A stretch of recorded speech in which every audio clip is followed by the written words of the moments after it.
जलथा times में आपका बहुत स्वागत है। मैं हूं रईस वली। दोस्तों, आज हम बात करेंगे कोतवाली देहात के सबसे बड़े मुद्दे की। क्या है कोतवाली देहात का सबसे बड़ा मुद्दा? मैं आपको बताता हूं। आप भी भली भांति जानते हैं कि क्या है कोतवाली देहात का इस समय सबसे बड़ी समस्या। मुद्दा नहीं कहिएगा, समस्या कहिएगा। क्या है कोतवाली देहात की सबसे बड़ी समस्या? कोतवाली देहात की सबसे बड़ी समस्या है जो कोतवाली देहात में फ्लाईओवर का निर्माण हो रहा है, उससे जो लोगों को परेशानियां हो रही हैं, उससे जो दुश्वारियां सामने आ रही हैं, उससे जो जल जल संकट लोगों के सामने आ रहा है, उससे जो है लोग धूल फाक रहे हैं, उससे जो है रोजगार पर फर्क पड़ रहा है, रोजगार नहीं है। उससे जो है जब बारिश हो जाती है, कीचड़ हो जाती है और घुटनों घुटनों कीचड़ में लोगों को निकलना पड़ता है। तो ये है कोतवाली की सबसे बड़ी समस्या आज के वक्त में। लेकिन मैं आपको इसकी पूरी कहानी सुनाता हूँ, किस तरीके से ये हुआ, किस तरीके से इसमें जो है एनएचएआई के अधिकारियों की या जिस कंपनी के पास ये टेंडर है उसके वर्करों की क्यों इतनी लापरवाही उजागर हो रही है, क्यों इतनी लापरवाही सामने आ रही है, ये मैं आपको डिटेल में बताता हूँ। 3 वर्ष पूर्व कोतवाली देहात के लोगों को खबर मिलती है कि कोतवाली देहात में एक नेशनल हाईवे होकर के निकल रहा है, जो national highway Panipat to Khatima राष्ट्रीय राजमार्ग के नाम से जिसको नाम दिया गया, वो निकलता है। लेकिन कुछ समय बाद ही लोगों को पता लगता है कि कोतवाली देहात में नेशनल हाईवे के एवज में कोतवाली देहात जो आबादी का क्षेत्र है वहाँ एक फ्लाईओवर का निर्माण किया जाएगा। कोतवाली के लोगों को बहुत खुशी होती है कि बहुत अच्छा है, फ्लाईओवर बन जाएगा, नीचे जो है पार्किंग की जगह मिल जाएगी, बहुत सारी चीजें लोग सोचते हैं। लेकिन इसके साथ साथ कोतवाली के व्यापारियों में एक डर का माहौल, एक भय का माहौल ये बनाया जाता है कि जो फ्लाईओवर बन रहा है, जो नेशनल हाईवे बन रहा है, उसमें जो बीच रोड से, जो पुराना रोड था, उससे 60 फीट इधर और 60 फीट इधर जगह नेशनल हाईवे द्वारा ली जा रही है। और इतनी जगह लेने के बाद बहुत सारी दुकानें उस नेशनल हाईवे प्रोजेक्ट की जद में आने का अंदेशा बन जाता है और व्यापारियों में बहुत तकड़ा एक भय का माहौल बना दिया जाता है।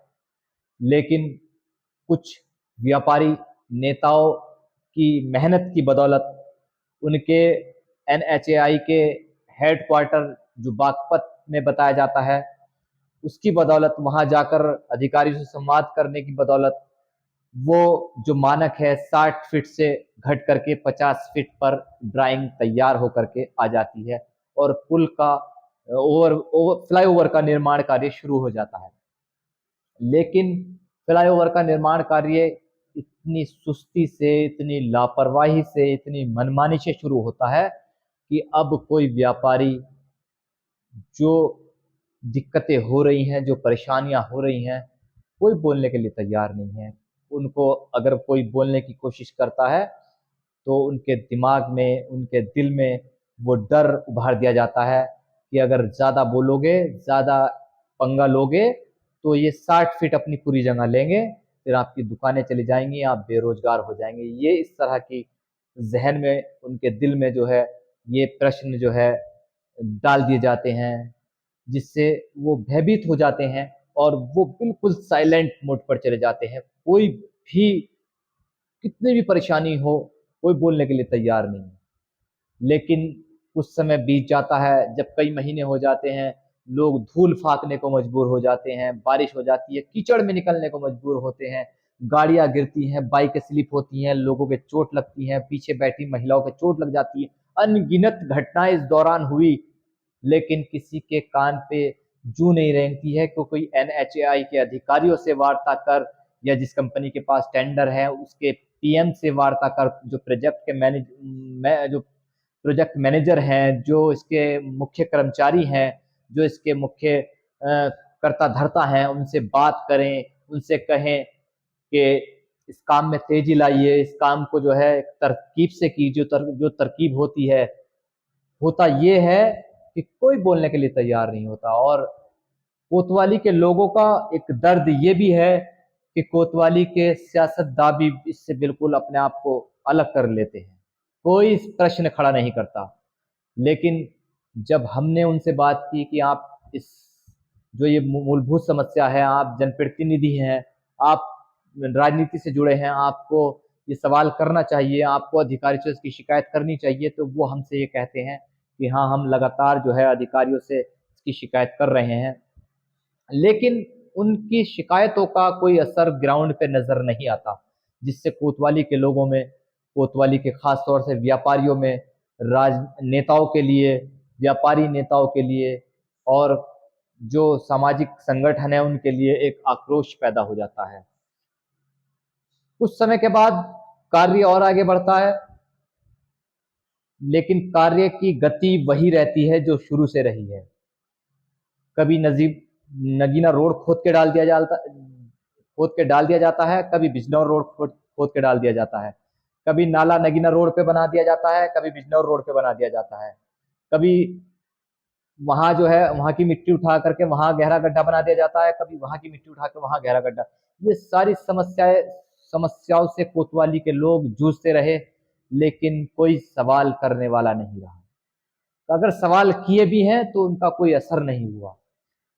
अभी 15 दिन पूर्व कोतवाली देहात बिजनौर रोड में इसी फ्लाईओवर के 2 पिलरों के बीच रखे 2 गाटर टूट करके नीचे गिर जाते हैं, लेकिन कोई बड़ी अनहोनी, कोई बड़ी घटना नहीं घटती है। ऊपर वाले का शुक्र है कि कोई उसकी जद में नहीं आता है। लेकिन जिस तरीके से उस समय लोगों ने आरोप लगाया कि जब अभी पुल स्टार्ट भी नहीं हुआ, पुल बन करके, फ्लाईओवर बन के तैयार भी नहीं हुआ, तब ये गाटर टूट करके गिर रहे हैं, तो आने वाले समय में इस पुल का मुस्तकबिल, इस पुल का फ्यूचर क्या होगा, भविष्य क्या होगा इसका, वो डर लोगों के जहन में लगातार बना हुआ है। इसी को लेके कोतवाली के ग्राम प्रधानपति इमरान समी कुरैशी ने, व्यापारी नेता चौधरी वीरपाल सिंह ने और तमाम लोगों ने मिलकर के एक शिकायत जो है NHAI को की।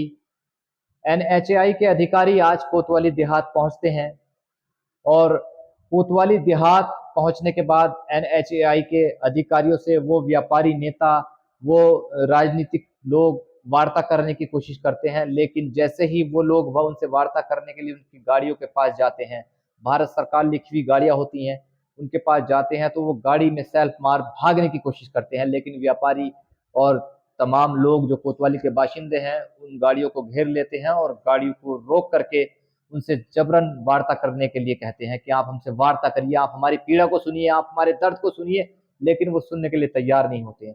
कुछ समय के बाद जो इस प्रोजेक्ट के कंपनी के कुछ वर्कर हैं, वो थाने फोन कर देते हैं, पुलिस मौके पर पहुंच जाती है, पुलिस मौके पर पहुंच करके जो है दोनों पक्षों को समझा करके थाने आने के लिए कहती है कि थाने में आकर के वार्ता करेंगे और इस समस्या का समाधान निकालने की कोशिश करेंगे। थाने में आधा घंटा वार्ता चलती है NHAI के अधिकारियों से। ग्राम प्रधान इमरान समी कुरैशी वहां मौजूद रहते हैं, व्यापारी नेता चौधरी वीरपाल सिंह वहां मौजूद रहते हैं और तमाम व्यापारी नेता और व्यापारी और आम लोग कोतवाली के, आम बाशिंदे कोतवाली के वहां मौजूद रहते हैं और वो अपनी समस्या उन अधिकारियों के सामने रखते हैं। SDM नगीना भी कुछ समय इसी दौरान थाने में पहुंच जाते हैं और उसके बाद जो है वो एक सर्वे के लिए कि क्या क्या समस्या है उससे अवगत कराने के लिए सारे लोग उनको लेकर के, अधिकारियों को और SDM साहब को और पुलिस प्रशासन को लेकर के अपने साथ और कोतवाली की समस्याओं से अवगत कराते हैं कि कोतवाली में कहाँ क्या समस्या हो रही है। वो अवगत कराने के बाद वो लोग 10 दिन का आश्वासन दे करके जाते हैं कि 10 दिन में हम दोनों साइड सर्विस रोड बिल्कुल कंप्लीट तैयार देंगे और जो भी समस्या है उससे भी आपको निजात दिलाने का काम करेंगे। ये आश्वासन दे करके NHAI के अधिकारी जाते हैं। इसी दौरान इमरान समी कुरैशी जो ग्राम प्रधान पति हैं कोतवाली देहात के, वो भी एक अल्टीमेटम अधिकारियों को देते हैं कि अगर 10 दिन में ये कार्य नहीं होता है तो हम अपनी कोतवाली के आवाम के साथ, व्यापारियों के साथ आपके खिलाफ, इस प्रोजेक्ट के खिलाफ आंदोलन करने को बाध्य होंगे, मजबूर होंगे अगर 10 दिन में ये कार्य पूरा नहीं होता है। वार्ता समाप्त हो जाती है। उस समय के बाद एक पूर्व प्रधान भी वहां पहुंचते हैं, वो भी अपनी बात जो है अधिकारियों से रखते हैं। अब कोतवाली की समस्या से उनको अवगत कराते हैं। कुल मिलाकर के अधिकारी आश्वासन देकर के चले जाते हैं, लेकिन मूलभूत समस्याएं हैं क्या? इस प्रोजेक्ट के दौरान कोतवाली के लोगों को किन किन परेशानियों से जूझना पड़ा, मैंने स्टार्टिंग में आपको बताया, लेकिन और मैं आपको गहराई से बताता हूँ कि कितनी पीड़ाएं कोतवाली के लोगों के मन में है, उनके जहन में है। सबसे बड़ी समस्या कोतवाली के लोगों के अगर जहन में कोई है तो वो है पानी की समस्या। एक बड़ी आबादी कोतवाली की, जिनके घर पर समरसेबिल नहीं है, जिनके घर पर हैंडपंप नहीं है, कोतवाली की पानी की टंकी से, जो सरकारी टंकी है, उससे पानी सप्लाई जाता है, उनके घर में आपूर्ति होती है पानी की। लेकिन जब ये कार्य स्टार्ट होता है उसी समय से ये समस्या बनी रहती है कि जैसे ही जेसीबी रोड पर चलती है पाइपलाइन टूट जाती है, या इसके पिलर बनाने के लिए जैसे ही वो बोर करते हैं, उस बोर के दौरान वो कोई पाइप उसकी जद में आ जाता है तो वो पाइप टूट जाता है, लेकिन कई कई दिन तक वो पाइप ठीक नहीं होते हैं। कोई उस पर बोलने को तैयार नहीं है, और बोलते भी हैं तो कोई सुनने को तैयार नहीं रहता। और वो मीडिया जो आम आदमी की आवाज उठाने का काम करती है, आम आदमी की समस्या को अफसरों तक, अधिकारियों तक, सरकार तक पहुंचाने का काम करती है, कोई भी मीडिया कर्मी, एक दो को छोड़ करके कोई भी इस समस्या को उठाने का काम नहीं करता है, जिससे कोतवाली के आवाम के दिल में एक मीडिया के लिए, एक जो पत्रकारों के लिए जो सम्मान था वो भी गवा दिया है। कोतवाली की आवाम की नजरों में मीडिया, ऐसा कहिए कि लोग दबी जुबान में कहते हैं, किसी के सामने नहीं कहता, लेकिन बात कानों तक आ जाती है कि मीडिया भी जो है, मीडिया को भी इन NHAI वालों ने, या जो कंपनी है जो इस प्रोजेक्ट को बना रही है, इस प्रोजेक्ट पे काम कर रही है, उन्होंने खरीद लिया है। इनकी जुबान भी बंद कर दी है, इनका कलम को भी खरीदने का काम कर लिया है, इनकी जो है बोलनी को, लेखनी को भी खरीदने का काम कर लिया। ऐसे लोग आरोप लगा रहे हैं, लेकिन आरोप क्यों ना लगाएं, उनके आरोप अपनी जगह जायज हैं, उनके आरोप बिल्कुल अपनी जगह सही है। वो आरोप इसलिए लगा रहे हैं क्योंकि आपने उनके लिए लिखा नहीं, उनके लिए उनकी परेशानी को लिखा नहीं कि लोग पानी में कीचड़ में निकलने को मजबूर है, कितने लोग बाइकों से फिसल करके गिर रहे हैं, कितनी महिलाओं को चोट लग चुकी है इस दौरान, लेकिन कोई सुनने वाला नहीं, कोई कहने वाला नहीं है। कुल मिलाकर के इस पूरे प्रोजेक्ट में जिस तरीके की धींगा मस्ती, मनमानी पूरी रही है, वो कोतवाली के लोगों के लिए पीड़ादायक है।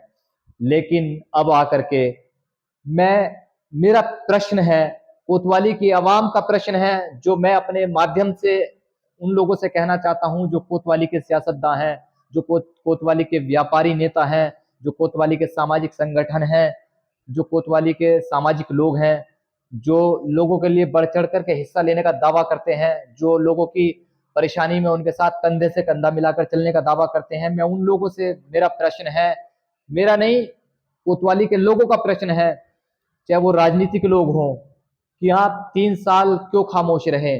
और आप, अगर आप खामोश नहीं रहे, आपने लगातार अधिकारियों से वार्ता की, अधिकारियों से कहा कि इस काम को तेजी से करिए, इस काम को ऐसे नहीं ऐसे करिए जिससे लोगों को परेशानी ना हो, तो आपकी बात पर अमल क्यों नहीं हुआ? अगर आपकी बात पर अमल नहीं हो रहा था तो आप 150 लोगों को इकट्ठा करके अधिकारियों के पास जाने का काम क्यों नहीं किया? जो विपक्ष में है वो, मैं बताता हूं क्या सोच रही है राजनेताओं की। जो विपक्ष में है वो, उन्होंने सोचा कि जो वर्तमान में ग्राम प्रधान है, सारा एलिगेशन उसके ऊपर आ जाएगा, सारा एलिगेशन, सारे आरोप उसके ऊपर आ जाएंगे। इसमें भी सियासत की लोगों ने, इसमें भी जो है, देखिए इतनी बड़ी समस्या से कोतवाली के लोग जूझ रहे हैं, कोतवाली के आवाम जूझ रही है, इसमें भी लोग सियासत करने की कोशिश कर रहे हैं। जो अदर्स कैंडिडेट्स हैं, जो सारा विपक्ष है, वो इस पर राजनीति कर रहा है कि जो वर्तमान प्रधान है उस पर सारे आरोप आ जाएंगे कि प्रधान तो वो था, हम तो प्रधान थे नहीं। ऐसा नहीं है, आपकी भी उतनी ही जिम्मेदारी है। अगर वर्तमान प्रधान अपनी जिम्मेदारी नहीं निभा पा रहे हैं तो आपकी जिम्मेदारी और बढ़ जाती है, उस समय विपक्ष की जिम्मेदारी और ज्यादा बढ़ जाती है। आप आगे आना चाहिए था, आपको अधिकारियों से सवाल करने चाहिए थे, आपको अधिकारियों के सामने कोतवाली के लोगों की पीड़ा को रखना चाहिए था, कोतवाली के लोगों की समस्याओं को रखना चाहिए था, कोतवाली के लोगों जो 10 झेल रहे हैं, कोतवाली के लोग जिस पीड़ा से गुजर रहे हैं उस पीड़ा को महसूस करना चाहिए था, लेकिन आपने महसूस नहीं किया। आपने सोचा हम इसको ठंडे बस्ते में डाल देते हैं और सारा ठीकरा जो है वर्तमान के ऊपर फोड़ देते हैं। लेकिन अगर विपक्ष ऐसा सोच रहा था तो मैं फिर वर्तमान ग्राम प्रधान को भी उसी कटघरे में खड़ा करना करूंगा जिस कटघरे में विपक्ष खड़ा है। अगर वो ऐसा सोच रहा था, वो ऐसा चाह रहा था कि वर्तमान प्रधान कुछ ना करे और हम इसको एक चुनावी मुद्दा बनाने की कोशिश करें, तो वर्तमान ग्राम प्रधान क्यों नहीं जागे? उनको जागना चाहिए था और उनको जाग करके इस मामले में बढ़ चढ़ करके हिस्सा लेना चाहिए था। हालांकि वो कह रहे हैं कि मैं लगातार प्रयास कर रहा हूं। जब मैं विपक्ष के लोगों से बात करता हूं तो वो भी कहते हैं कि हमने भी प्रयास किया। प्रयास सबने किया, लेकिन हुआ कुछ नहीं। हुआ वही जो NHAI के अधिकारियों ने चाहा, जो कंपनी के वर्करों ने चाहा, जो इस प्रोजेक्ट को देख रहे हैं उन वर्करों ने चाहा, हुआ वही। जो बात मुझे आपके सामने रखनी थी वो मैंने रखी, बेबाक तरीके से रखी और मैं रखता रहूंगा अपनी बात को। मेरा जो धर्म है मैं उसको निभाता रहूंगा। कुछ राजनीतिक लोगों को मेरी बात जरूर बुरी लगी होगी, लगती है तो लगने दे, मुझे इस बात से कोई फर्क नहीं पड़ता। मेरा काम है आम जनता के मुद्दों को उठाना, मेरा काम है जन समस्याओं को उठाना और मैं इसको उठाता रहूंगा। मैं इससे कभी पीछे नहीं हटूंगा। हम अगली किसी समस्या के साथ फिर आपके साथ हाजिर होंगे। अब दीजिए मुझे इजाजत। जय हिंद, जय भारत, धन्यवाद।